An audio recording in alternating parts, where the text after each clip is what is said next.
welcome back to my layout once again. Today we're going to take some time to do a layout update, and I'll show you what I have accomplished over the month of March. I am very close to nearing the completion of the bench work, which is really exciting.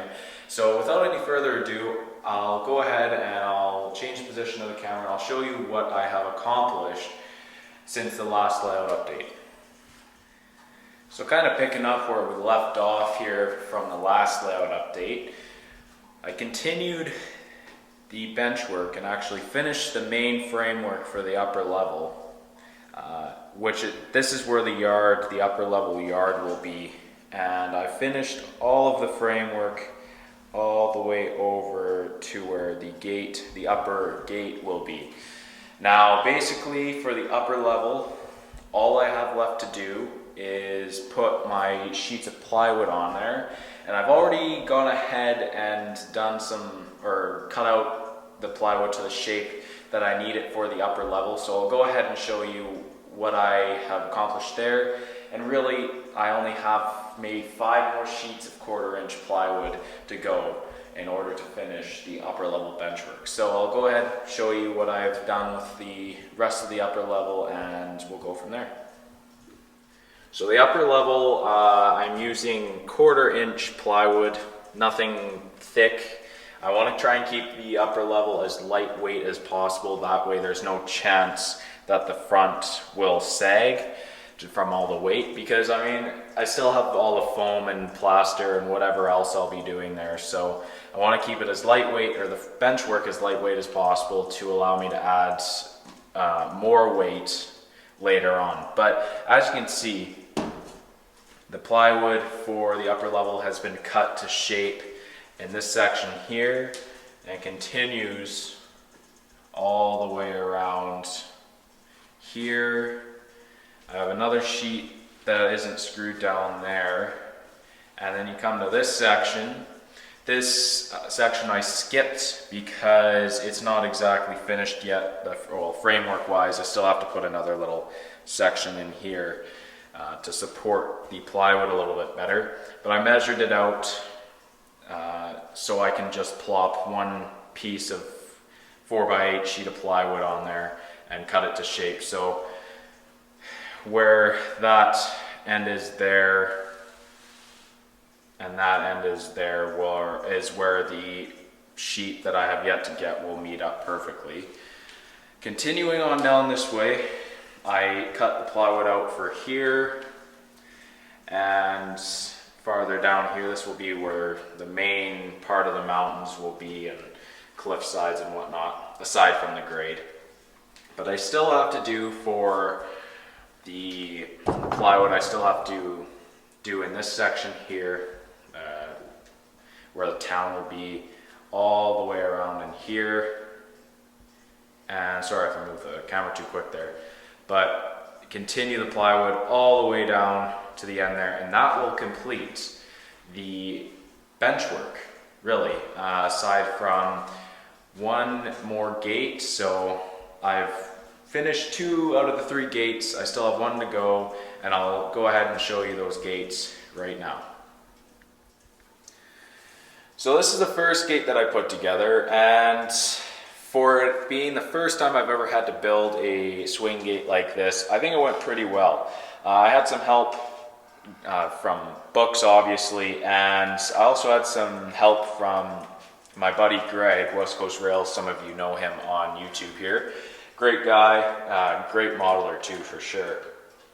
But he helped me out with this in designing it, and I went with the most basic, I guess you could say, way of building a gate. I just ended up triangulating it both ways so it can't twist or bend at the end here if you were to push down on it. And I used a piano hinge to make it swivel, of course. It's fairly smooth for the most part, although you can probably hear a little bit of creaking. But I'm not too concerned about that, because eventually it'll go away, or if I do just kind of tweak it a little bit, that will go away as well. But It's very solid, like I said. If I could put a fair amount of weight on the end here, and I am right now, and it won't go very far. And I can also twist it too, and it doesn't move that much at all. Doesn't matter if it moves a little bit, because as long as someone's sitting on it, it's no big deal, and it's pretty solid as it is right now. And really there's not a whole lot of chance that the track could become misaligned from how sturdy it is right now. But I'm going to go ahead and show you a close-up of what I did here, and hopefully that'll give you a better idea. So as you saw in the previous clip, I triangulated it lengthwise, but I also triangulated it widthwise to stop any twisting from happening, which could misalign track. And any twist that does happen will be fixed by a latch or a locking pin of some sort, but that'll be at a later date once I get foam down and fascia on, because all that could change the position and how the pin or latch works. Anyhow, I triangulated it lengthwise, and as you can see, probably not very good there, but yeah, you can. But I triangulated it lengthwise, which stops it from sagging when it's open, and it also makes it line up just perfectly to the rest of the benchwork there. So here's just another view of the gate, and I'll kind of give you a look of how it'll all be worked in a layout. But the tracks will come from over here, they'll curve into the bridge, go straight across, and they will go into another little curve there, when then the yard will begin, and obviously the engine terminal will be in this area here. So I'll go ahead and I'll show you the other swing gate quickly. Obviously not in much detail because it's pretty much the same thing, but just a different location. So let's get to it. So here is the second gate that I built, and it's very similar to the first gate. It's not as complete yet, unfortunately. I still have to add a piece of plywood up against the layout there just to sort of guide the gate into its position and make it a little more snug. But obviously I replicated the first gate to here, used a piano hinge, triangulated it lengthwise, which again stops it from sagging if you were to push down or when it's open.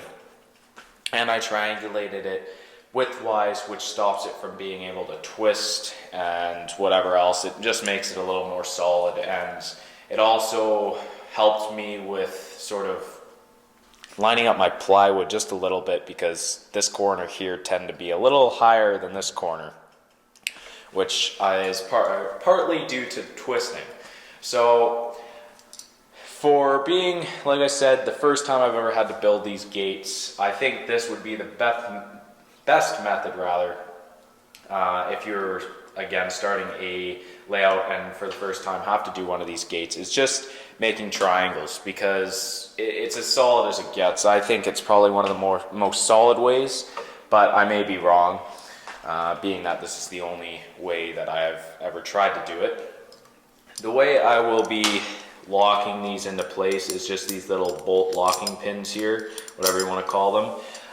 I'm going to try these first, but I'm kind of going with the idea now of a latch on the top of the layout here, or even on the side if I can fit it somewhere, just to kind of suck everything together, and it will just end up making it a lot more solid in the end. So I'll go ahead and I'll show you my plans for the upper level gate, which is going to be a little more of a task because I have to finesse it a little bit to make it look good. Because I mean, really, doesn't look the best, but I mean, chances are you're not going to be looking way down there. You're going to be looking at the layout anyways. So go ahead and I'll show you that, and we'll wrap up this layout update. So like I said in the previous clip, the upper level gate will be a little bit more of a challenge. It'll still be the same concept with the piano hinge and triangulating it in a way. But obviously I can't use a 2x2 to triangulate it widthwise, because it'll get in the way if I were ever to take videos or pictures, and it just really wouldn't look that great. So what I'm going to end up having to do, I think will be the best way, is using arched plywood. So I'll have arched plywood coming lengthwise, and I'll have an arched piece of plywood going widthwise, and that will act as the triangulated pieces to make it solid, because with an arch you really can't twist it or bend it or move it up and down. So that'll, I mean, I've seen other people do it and it seems to work out well for them, so I'll go ahead and try that, see how it looks, and I'll probably just go from there. But that's sort of my plan, and yeah. So as always, guys, thanks for watching. Hope you enjoyed this month's layout update. And as always, don't forget to comment, like, and subscribe, and we'll see you next month right here on my channel.